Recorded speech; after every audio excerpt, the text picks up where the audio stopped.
1:7. But I'm going to open up in prayer first, so you can get prepared with that. You can just come into agreement. Holy Spirit, you're an awesome. Father, I just thank you so much that your Son, man, he was just so ready to just do everything that the Father was asking. That your will be done. And I'm so thankful for that. In so many different ways. Like where you meet me, what you're doing with me, what you're doing with us, what you're doing with your body. I'm just so thankful. I'm so thankful that my eyes no longer focus on that which the enemy tries to erupt and cause and create around me. But my situations are so focused on you, Lord. And I thank you for that. And even when the devil does come to tempt, Lord, I'm quick to just come back and see where the Father is at. How he sees things, how he moves, how the Spirit moves, how your power just crushes the enemy. And I'm just so thankful for that. So 2 Timothy 1:7. For God has not given us a spirit of fear. Yes. But a love, power and a sound mind. In moments of stress and pressure and fear, and when we're exhausted and we can't think straight, I know that sometimes we're just like, oh man, dear Lord, what's wrong with me? I feel like I'm losing my mind and I haven't quite got this right, and where are you all in this? And we've got so many questions and everything else. And Friday was unable to go to practice, and I say, well, I can't go there, like to worship you as practicing worship, but Lord, I'm going to worship you at home. I'm going to get the kids involved, and we had Corey was with Jan's sister, his auntie, so just had the other two, Bobby and Josh. That's what I like. They just bounce off each other. But it was good. And Jan texted me to say, look, Josh has been really, really good all day. And, I'm thinking, well, Corey's away and he's on his own with me. We've got to do something for him. He's been so good. So I said, okay, get your shoes on, your coat, and let's go to the shop. We'll go to the shop and we'll go and get you something nice. And we walked up there and you know what, I forgot my card to get some money out. But all the kids were congregating out by the shop, and then I was so tempted, I just wanted to say something there and then. But as I'm walking away, I said, it'd be alright, Lord, you know what, if they're there on the way back, let's show them who you are. Let God be revealed to these teenagers, because they need you just as much as anybody else. And we got back to the house. So I'm already preempting this situation. And I'm like, come on, Josh, come on. And I'm like, come on, you got to hurry up. We've got to get there. And I'd have totally forgot all about, Josh. I forgot about, the kids, he's only down here. His legs are moving 10 to the dozen to keep up with me. So I backed off the pace and I just slowed down. And God's like, look, you're so far ahead of him. He needs to catch up. Do you just wait for him to catch up? I was like, all right. So I ended up just, kicking stones and walking slow and he's just so interested in the nature and puddles and everything else and I started to get a little bit frustrated that he's hanging around with all this, and I'm saying, don't you want any sweets or anything? And God's like, look man, he's checking out what I've created. You're telling him about what I've created. He's checking it all out to see for himself. So I'm like, okay, let's roll with it. We've got plenty of time anyway. It doesn't matter. So we're having a good time, and he's like, God created this, Dad. God created that. He created this, he created that. And he created this, and And he's telling me all these things that God's created, and I'm like, yeah, man, that's awesome, Josh. And then we get to the shop, and he's like, he's a sweet dad. He created. I said, you know what, son? God is so good, and He loves you so much.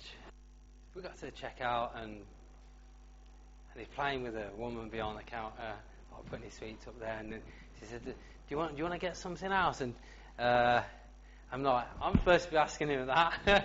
I can see he was hesitant to go back and go get some more stuff, but he actually went and got it back. He said, "Well, I've got this for Corey because he's not here, and and Bobby's asleep, and I got this for him."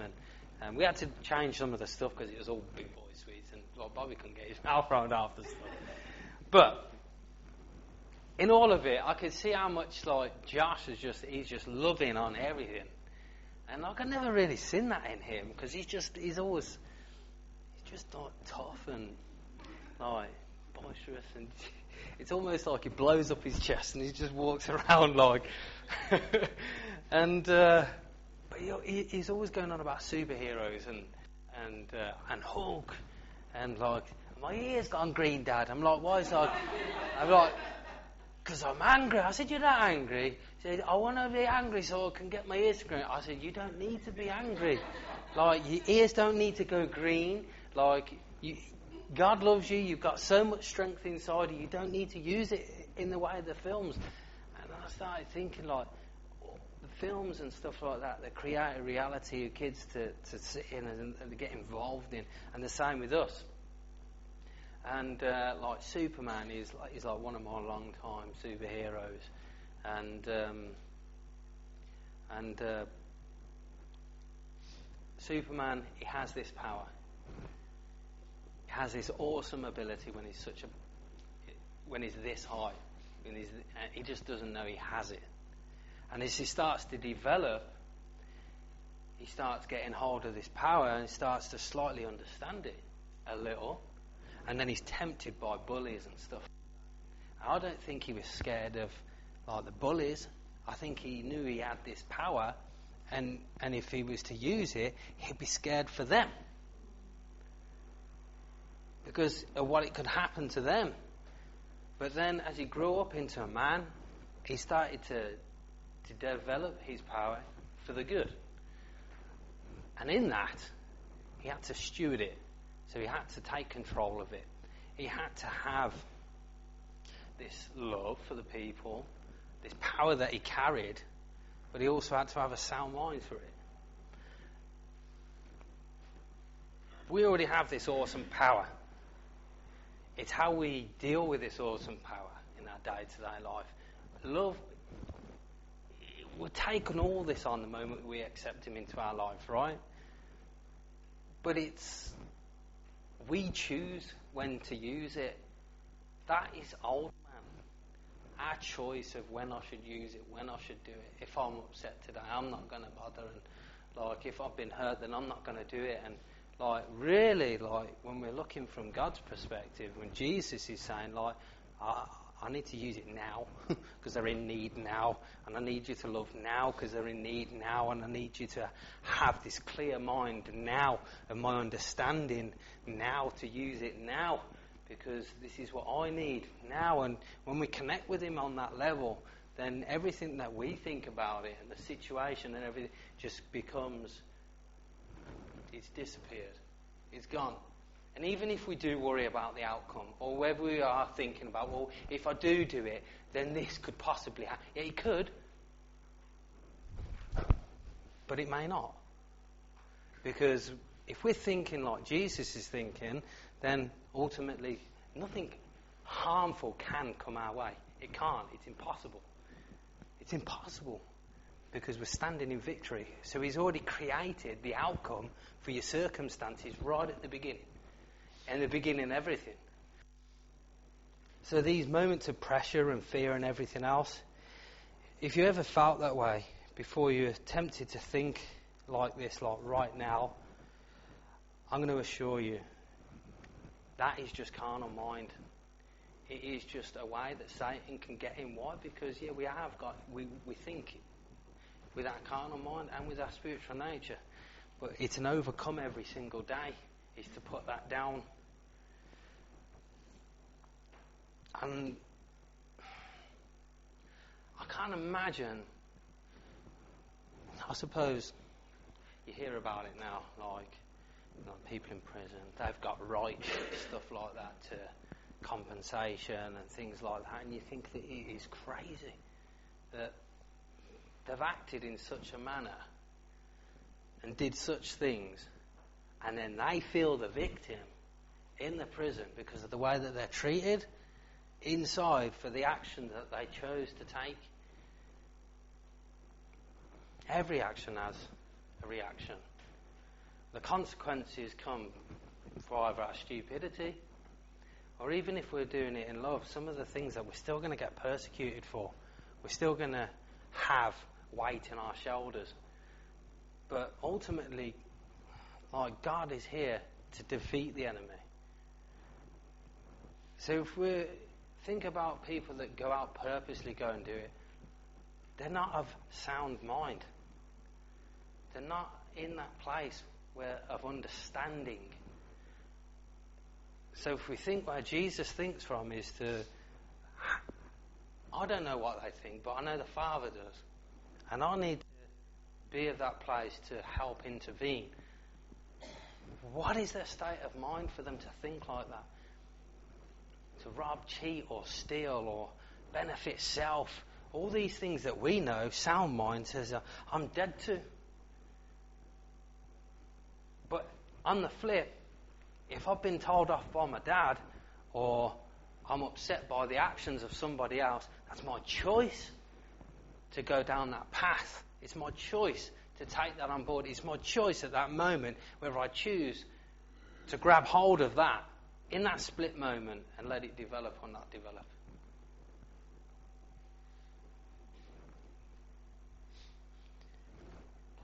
A sound mind is from the Greek word, sophrino.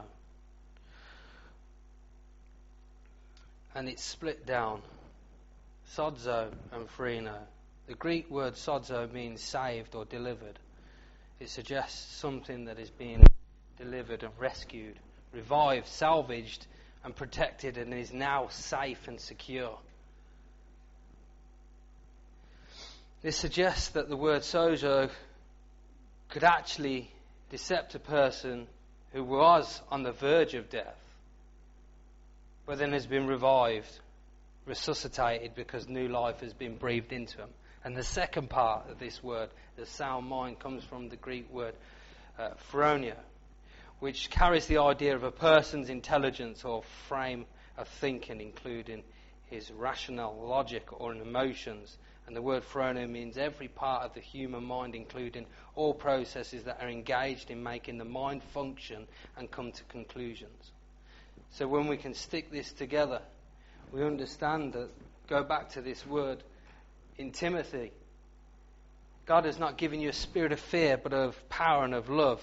He's given you a mind that has delivered, rescued, revived, salvaged, protect, and brought into a place of safety and security that has no longer affected the unfounded or absurd thoughts. When you can break it down instead of we just read it how it is, and we start collecting these words and putting them in. When I was explaining about the Hebrew words, the depth and the meaning, actually that verse becomes so much more powerful, and the understanding, because now my mind is no longer just reading it how it is, it's understanding the depth of his love for me. It's understanding that, you know what, I am delivered, I am relieved, I am. So we're starting to speak like the Father. I am set free and I am delivered, and I no longer function from this place of the old man. But that's not my identity. That was a stinking lie. And I've managed to grab hold of it in the past and let it dictate where I function from and let it dictate who I am.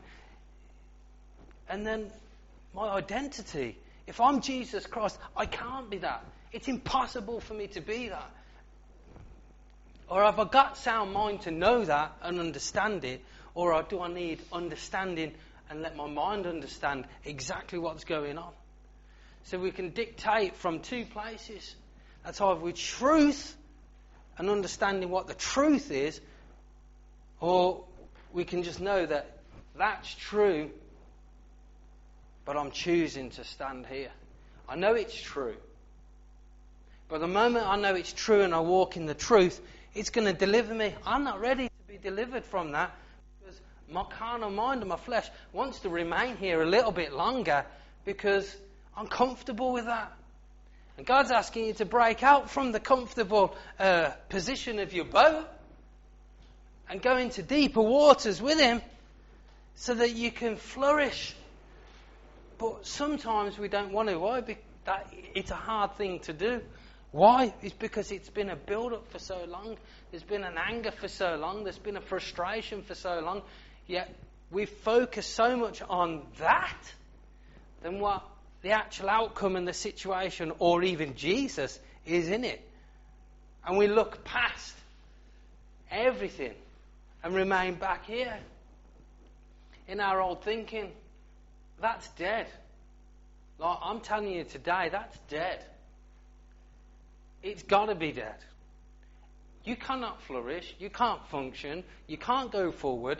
You will always strive for freedom when you have it. You will always strive to be in a power of love and sound mind and comfort because you haven't died to it. You haven't broke free. You will always strive to be in that place. But I had it once. Now I remember Josh, when I looked at him, and we're on the way back from the shop, and there's two guys, I'd say probably about Dave and Scott's height, so that is like huge to me.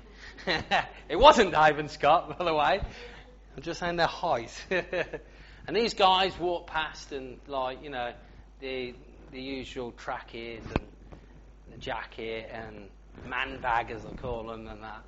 And the guy smiled, and I was like, whoa, there ain't no teeth there, and it's black. And we walked past each other, and Josh got wind of a smell and asked what that smell was. And why are you smoking? Because he knows smoking is not good.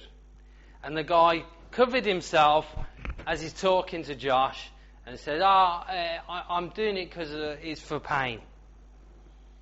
And Josh turned round and says, smoking's naughty. So I had to kind of bring him close to me, take over the conversation. We had a chat about his pain. And he was at 11, and I've had it since I was a kid. And guess what? Because my sound mind already knew what the traits of that was. My sound mind understood what that was. My sound mind already knew what victory was. My sound mind is already saying, tell him, son, tell him.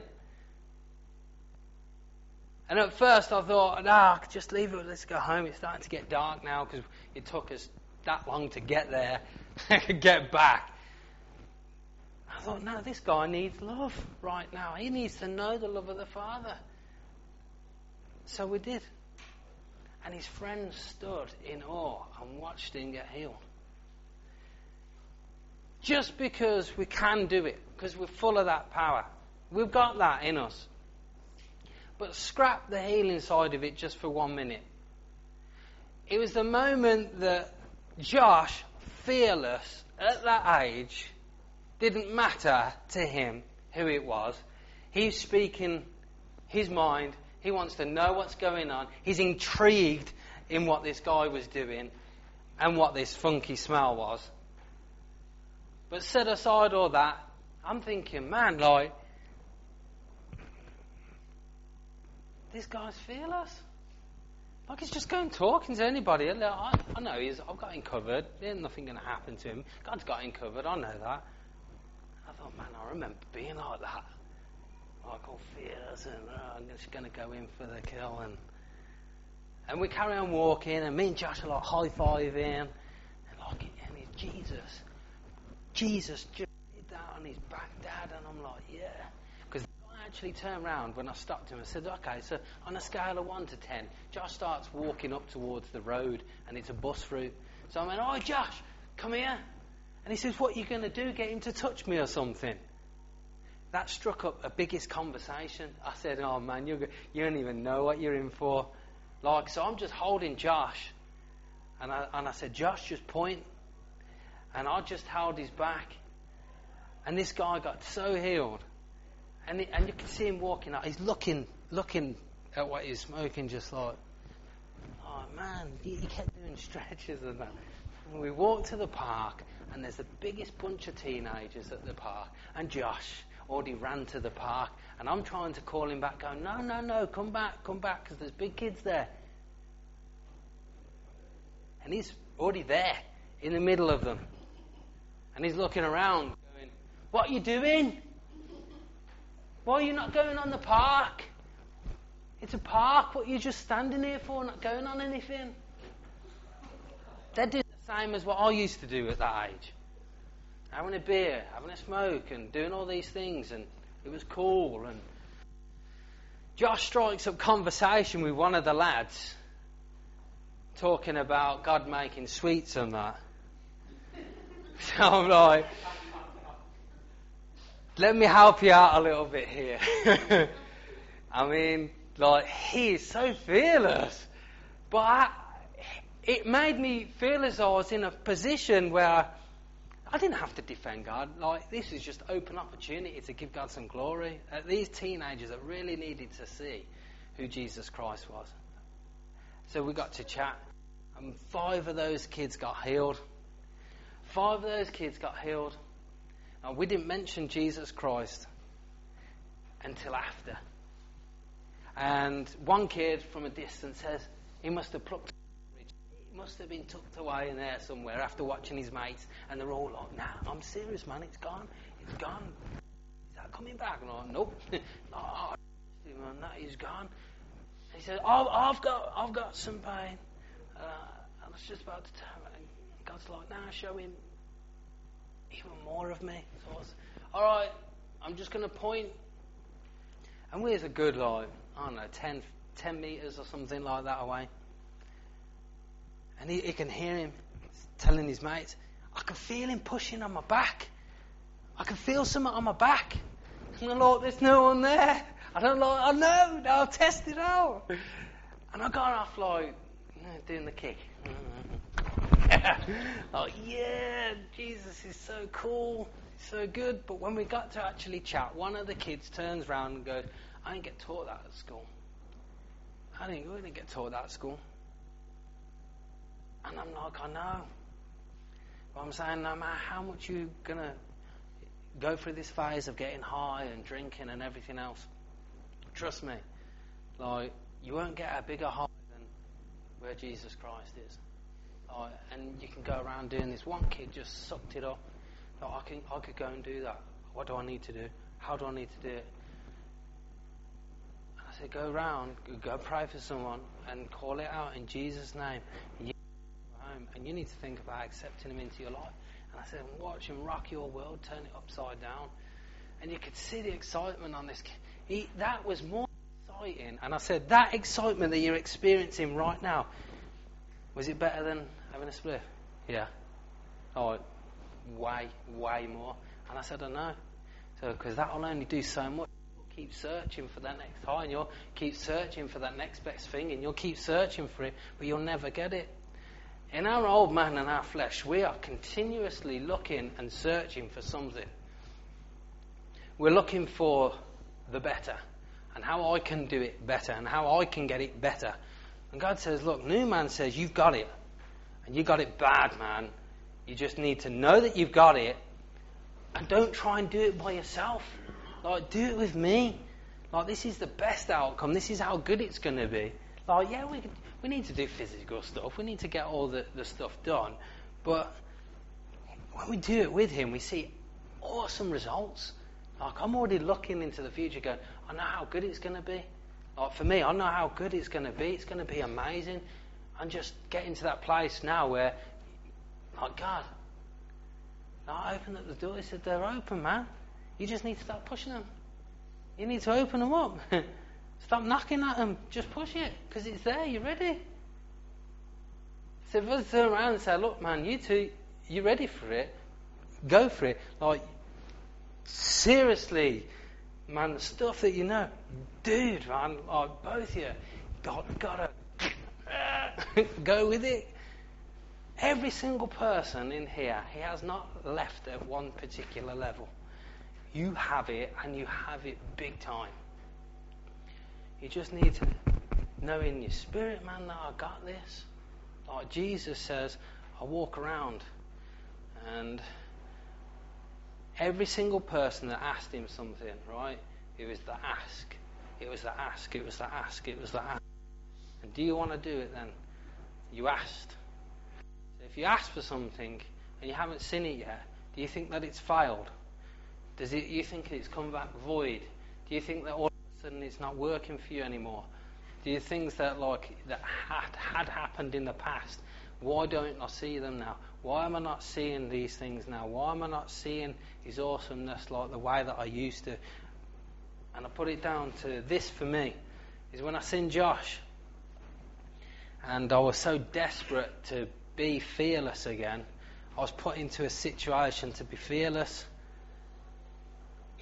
So I had to remain in this faithfulness and understand it that, hang on a minute, these kids, they ain't nothing, they only what I used to think when I was younger. Yeah, like I am strong, and like, you know what, all of those kids were mesmerised and they were so softened by the Spirit when we got talking. But yeah, if you used to walk past them and look at them, you're going to be like, why birth? Because there's so many of them, the things that they're doing are not right. Yes, we know that, we understand that. But we don't want to associate ourselves with that. How are they ever going to know and understand anything if we don't take the opportunity to talk? So God already puts us in a position where He's going to crush it and make it happen. So what about if it was work? Or what about if it was with family? Or what about whether it was with a loved one? What about if it was the tough situations and talks that we have with one another?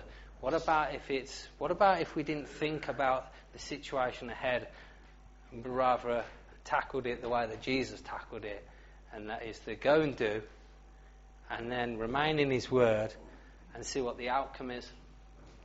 Because I know nearly all of us turn around and go, yeah, but if I do that, yeah, but if I do that, but yeah, but this is how it should be done. But this is what the law says. But this is how, and if we don't do it this way, then this is what's going to happen. There you go. You said it, not me. Not what the Father said, because that's what you just said. So your initial thinking, right from the get-go, is not of sound mind. Right off that first thought was all about everything else rather than the Father. So if our first thought became Father, full of the Father, is that I know what it looks like. It doesn't matter, because I know where you are and I'm there. And I'm going to remain there with you, because this is the ultimate outcome. Why? Because my starting place is you. If I've thrown butts in between it and everything else, then guess what? I'm just swaying. I'm being tossed with the surf.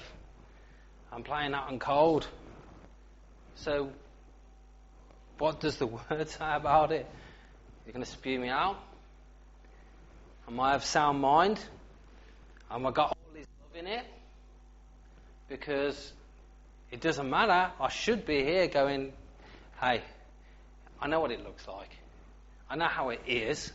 I know how we're seeing it, but that's not how the Father sees it. I know what it looks like circumstantial-wise. I know how it feels emotional-wise. I know what it's doing, physically doing. But this is what the Father's saying in it.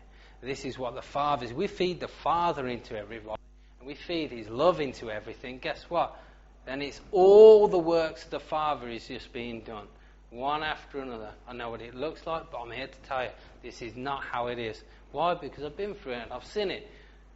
We use all our things that we've gone through and have done. Why? Because it's growth when we say, Father's done this for me. Like, man, I had an erupted, I don't know, we know what's happened with the business right at the start. It was erupted right at the start. But God, trust me, We use all these things that God's already walked us through and been through to be able to encourage each other and say, look, I remember when I turned around, I come back and I was saying to Scott, like, man, you've got to take it to work. Like, and I already knew, slightly from a reaction, the difficulty it would be to take it to work. He'd done something, I think it was a day later or something like that. I had a text, or possibly the next day, I think it was. I prayed for this guy, had tennis elbow, blah, blah, blah. Boom. Done. So what that does in your spirit is like, actually, it doesn't matter where I am. It doesn't matter what I'm doing. It was just my uncomfortableness and my flesh that was allowing me to dictate where I should do it, how I should do it, what I should do, how I should love on somebody, what I should do. And these kids, I thought, if I don't step in with all the power and authority, because there's not 15 of them, Lord, they can pound me to the ground. That's not how we think, because that's not what we've got inside of us. We haven't got fear. We've got love and power and sound mind. And when we approach our situations with love and power and of a sound mind, then all you're doing is the works of the Father. You're approaching it with His love, with His power, and how He thinks about it. Not what my old man used to think, and that is frustration, anger and anxiety and stress and worry. All the things that he says, hand it to me, like, and let's worry about this today, because today is the day that we do it. We don't think about tomorrow or the future or anything. Let's worry. I've already got your future planned. So he already planned the fact that when I turned around and said, I'm going to the shop with the kids, and I would love there to be an opportunity to worship you, Father.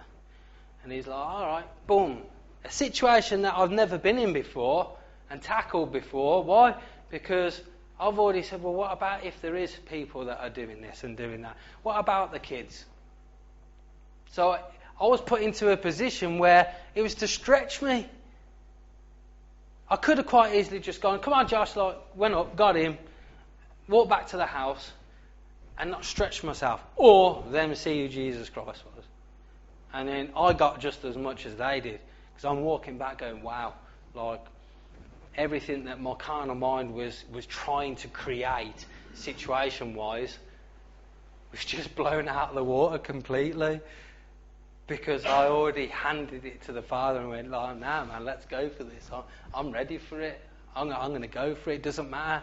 It doesn't matter. So whether, I'm not on about healing, by the way, and I'm on about stretching your identity of Jesus Christ that was within you. That's who you are. That's what you do. And that's what He loves on people. He loves on people. So He loves on situations. He loves the fact of where you are, what you do, and what you go. He loves the fact that He can be everything that He needs to be in your situation. He loves the fact that He's got victory in it. And the moment that you physically receive that and you have a whoopee time, He's already having a good time about it, because He already knows. He already knows what's going to come. He already knows that you're going to have a whoopee time. You're not going to be able to shut your mouth about it. You're going to tell everybody about it because it's going to be so awesome. Why? Because He already knows that you're going to tell everyone about Daddy, who's the best. And Daddy that lives inside of me is awesome. So you get to introduce those people to your Daddy, and your Daddy's there going, that's my little one. That's my little one right there, walking in power and in victory. So when I look at Josh, I go, man, that's my son, walking in power and victory, in fearlessness of what's around him. Because the world was around him there, and he just walked straight into the middle of it. And I thought, man, that's what we walk in, power and victory. So we walk in power and victory in a sound mind. I bet all Josh saw, he didn't see their stuff. He didn't see that they were drinking. He didn't see that they were smoking. See that they were rough. He didn't see that they were all muscly kids that had been pumping iron. He didn't see that they had scars on their face. He didn't see any of those things that I already started to pick out when I started to approach them. I'm thinking, man, there's some big kids here. There's some that look greasy. And then God's like, yeah, you're bigger than that. I'm bigger than that. What are you talking about? Like, you need to shut that pepper up and start speaking some salt. And as I'm walking, I'm like, yeah, I know, you're amazing. Like, and all of a sudden, they're going like that. They go, as I get closer, they're getting smaller instead of the other way around. And I thought, yeah, this is it. This is what he does. We are put in positions or get into positions. Doesn't matter how it happens. It doesn't matter how it happens, right? It's how we find Jesus in it. We are going to go, the word have already said that you're going to go through some trials, you're going to go through some stuff, you're going to go through some sticky stuff. How do you find Jesus in that? So if I stripped you back from everything that you have, will you still love me?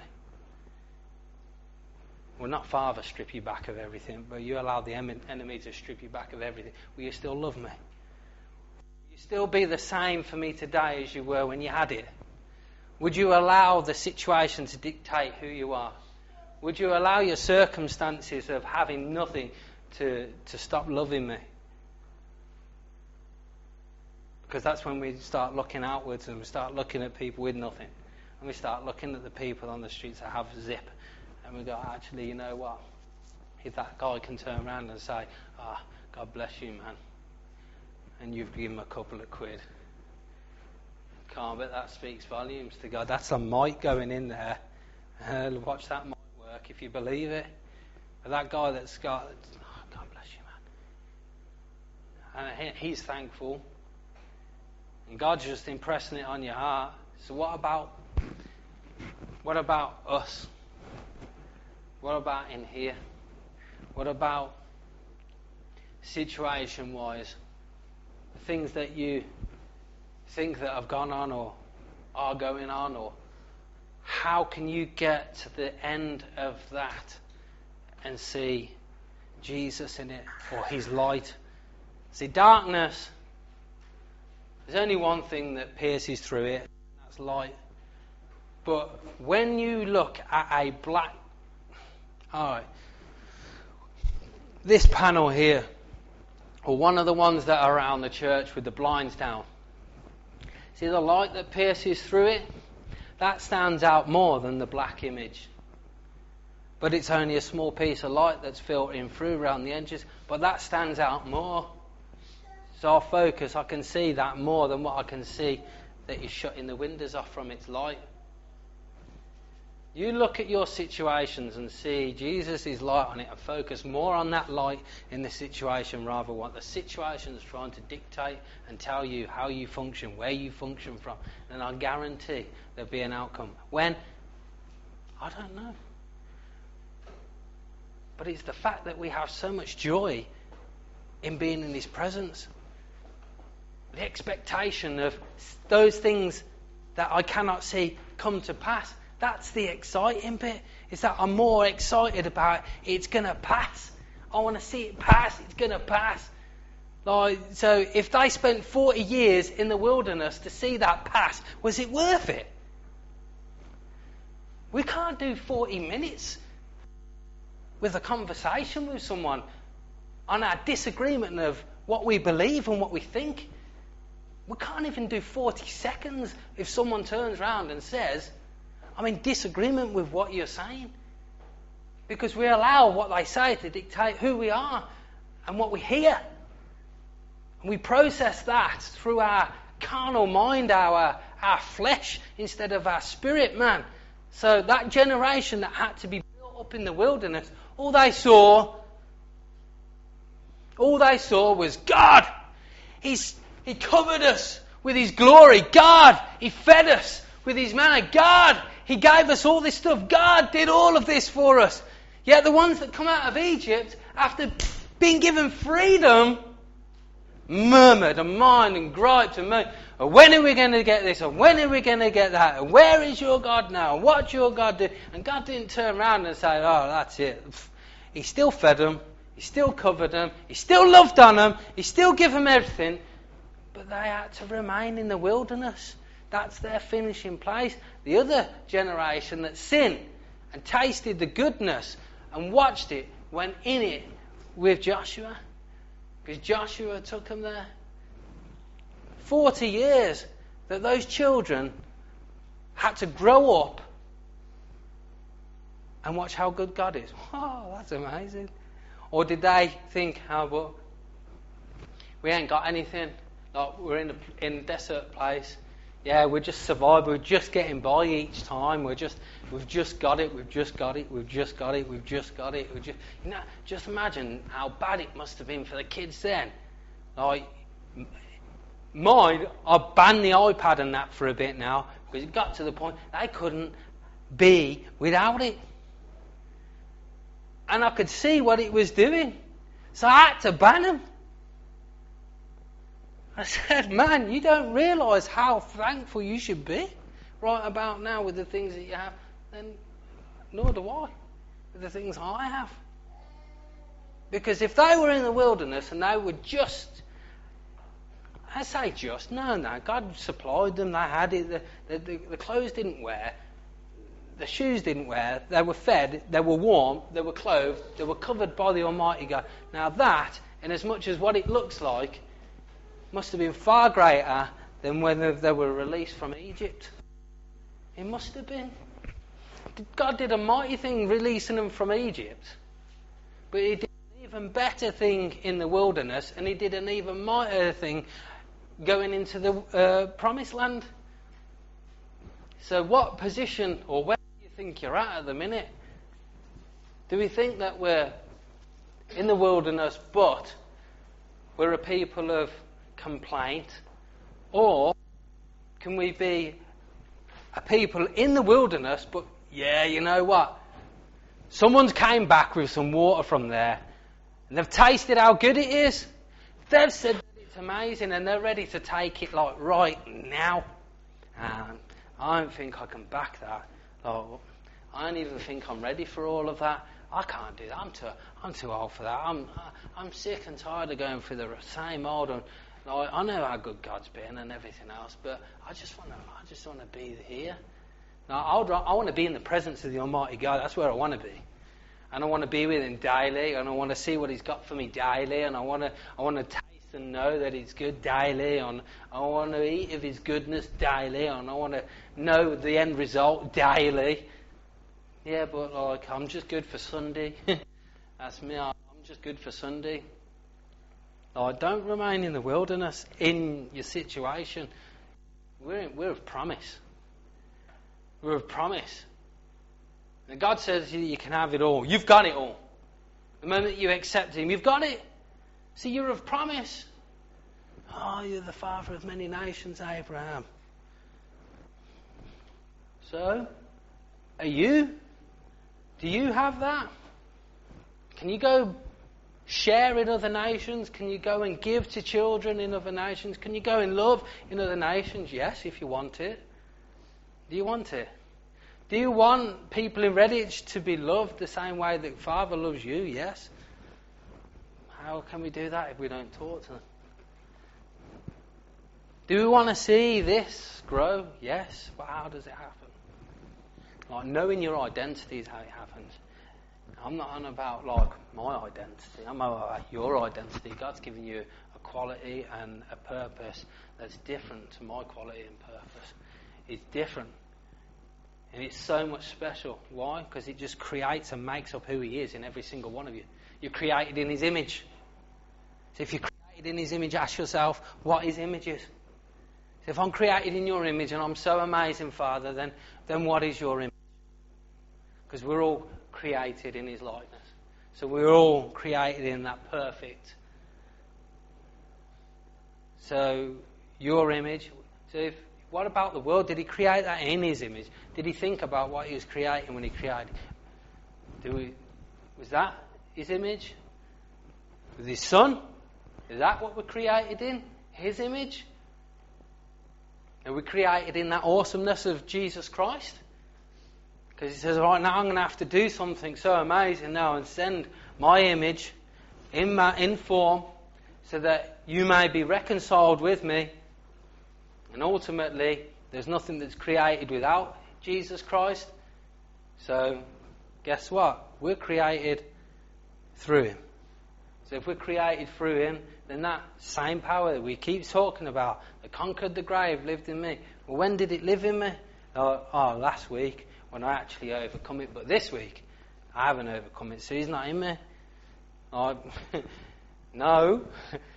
You tell your carnal mind to shut up, die, be dead, don't come back, yent that. I am alive, I'm well, and this is where I'm functioning from. I know I conquered that, and I'm ready for the next one. And I'm ready for the next one, because I know it's going to come my way. But I've already got victory in it. That's how we talk. That's how we do. This is how we function. Is that, yeah, I know you're going through some stuff, but get what? You've already got the victory in it, so it doesn't even matter. You focus your heart out on Jesus Christ and watch him working. That's how we talk to one another. I know what you're going through, but I know what the outcome's going to be, and I know it's going to be amazing, and I want to see it amazing, because you're going to show me stuff through it. And I know every time that you walk out onto the street, and every time that there's silence, or you feel the silence, it's just an opportunity that's ready and waiting, and take it and run with it and do it. And every person that's involved with doing a job, you do it with the will of the Father, and you take control of it. And every opportunity that comes your way, or struggle, that God's right at the centre and the forefront of it. Why? Because he wants to get the glory. It doesn't matter what the world says. It doesn't matter what man's saying. It doesn't matter about the drunk alcoholic that's coming out of the betting shop that tells you, stuff you, see you later mate, you're talking nonsense. That will crush you if you don't know who you are. You will never talk to another person, because it's already done so much in your carnal mind. I'm sick and tired of hearing you Bible bashers go on and on and on and on. And you stand and go, yeah, God love them even more. Hit them with your Holy Spirit. Go on, just show them how much you love them right now. Do it. Lord, that is the power and authority that you walk in. You release it there and then. God's already doing it. He's just waiting for you to be the body to do it. That's it. That's all it is. But if we allow all this stuff to get created in our mind and tell us how it's going to be, then that's how it's going to be. The moment you allow it to go in, that's it. This is how the story's going to go, and this is how it's going to end. Guess what? That's how it's going to start, and that's how it's going to end. But the exciting part of a book that carries on and on and on and on and on, with only his ending, can only be amazing stuff and stories. Why? Because you encourage people. You can do it. I know what we're doing through. I know what we're going through. I know. But I just want to strengthen it, and I want to create it, and I want to do it, and I have so many expectations of what God is. But I know he's even bigger than that, and he's better than that, and he's more amazing than that. He'll be the best video editor, the best cameraman, the best audio team at the back, the best of the best, have an attentive ear, the best. How do I do that? How can I encourage someone else who's going to walk through the door to be in that position? How can I get to that place? Why? If I don't see you where Jesus sees you, then we're never going to get that. We're never going to get that. Because we're not looking at people the way that Jesus looks at them. I'm looking at you the way that I see you. And to be honest, because you upset me last week, I no longer see you as like the forefront of driving the team there and everything else. I see you as, I'm hurtful by that action that you did. Speaking the word of God into me. And now, there is a distance. Or is that, I know how much what God said, I understand what God said to you, and you know what? I went away, and I'll read it to you. And actually, you're right, and God said this too, and he said that too, and he said this about this situation, and this is how we can do it together, and this is how we can do it, and this is what we can do, and this is how we are able to do it. Why? Because the Father said. Because the Father said. But if we allow our actions, things get under our skin, trust me, when I talk about things being silent, it's silent. It shuts you up. I never would have got to that place of being able to talk to them lads and stretch me. The exciting thing was I walked away stretched by that. And then I'm like, you know what? I only see like legs grow and stuff like that, and I haven't experienced it myself. And now my expectation to see that is far more, because I'm feeling more and more increased at what God's doing. Or I want to see somebody like Doug Not homed. I want to see him homed. I believe he's going to be homed. I believe that God's going to set him free. I believe that God's going to get him to that position. I believe that. Why? Because I see that. Like, can I see that inside of you? Can I see it inside of you? Can I see that? Can you see that in me? Can I see it in you guys? Yeah, I can see it in you guys. I just want to sometimes go, come on, look, see where you are. See what we've done. See where we can go. See what we're about. This is it. This is our time to go, look, man, this is how close. We're in touching distance right now. This fruit has just come from the promised land. Like, taste it, man. This is how good it is. This is how fantastic it is. It's juicy, it's good, it's irresistible. This is how good it is. It's not rotten, it's not old, it's not defeated, it's not bitter, it's not angry, it's not worthless, it's not imageless. It is full of the things that Jesus Christ has produced and given into our life. That's what it is. Like, see that. See that in yourself. But I'm not that. You are that. You are that. You are that. You are that. You can't have Jesus Christ in your life and not be any of that. You can't. It's impossible. You can't not have Jesus Christ in your life and be worthless. Be ashamed. You can't. It's impossible. Your mind's telling you that's how you feel. That's what your emotions saying to keep you trapped and in that place. Now we're going to start. Ooh. It's important to understand that we live life of faith. We live life with Jesus. We live life with him. That's a woohoo moment. That is awesome. I come away from there and I'm high-fiving Josh. And Josh is probably looking at me going, what are you doing? High five. Yeah, Dad, high five. I'm like, Josh, wasn't that awesome? I tell you what, all you've got to do is to be really, really good all the time. You know what? We can walk to the shops all the time, and it's going to be amazing. It's just like, yeah, okay. Because I want to experience being out on the street where I don't normally have the opportunity, and I don't get time to go out, and I want to love people, and I want to show them who they are. They are in Christ. I want them to know and understand who they are in Christ. And like Josh, and being fearless. And at 8 years of age, when I got over, I was all about Jesus. Didn't matter. I was Jesus, Jesus, Jesus. Then I got to my teens, and then I got to the position that them lads were in. I got to that position of letting my mind control who I was. And my focus come away from them because, you know what? It was cool to drink at the park or over the school. It was cool to have a smoke and that. It was cool to be around girls, and girls wanted to be around. That was cool. They all fancied me and I didn't let them get with me. That was cool.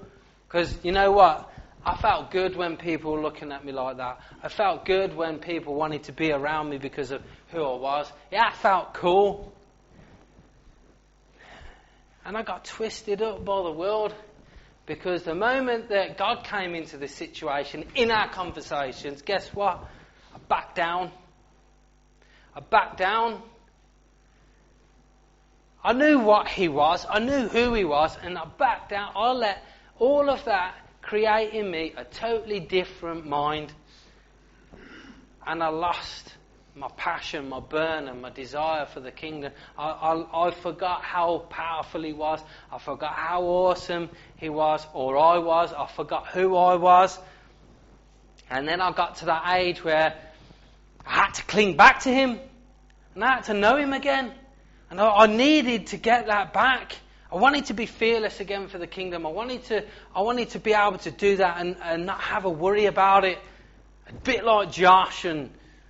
And then I realised who I was.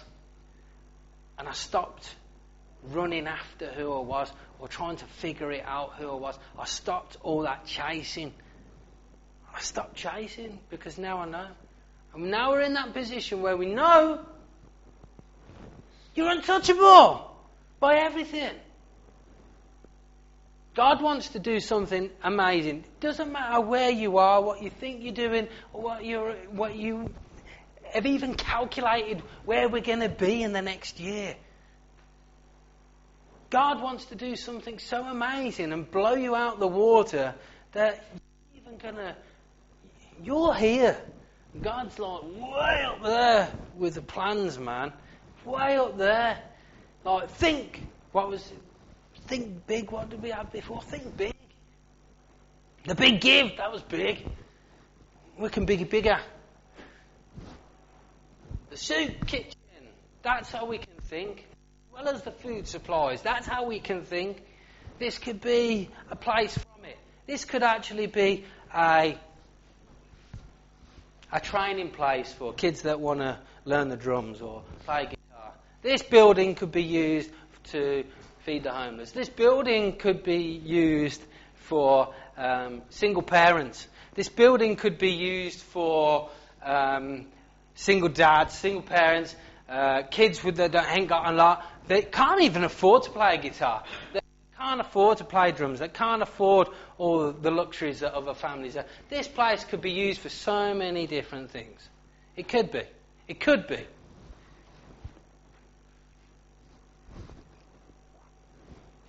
I don't want to be the only person that looks at it like that. I don't want to be the only person that thinks about it like that. I certainly don't want to do it on my own. Like, I don't want anyone to do anything on their own. But we can do massive things. We have the ability to do massive things because God's massive. He's created everything so hugely. You only have to look out at the sky and see how awesome and big that is.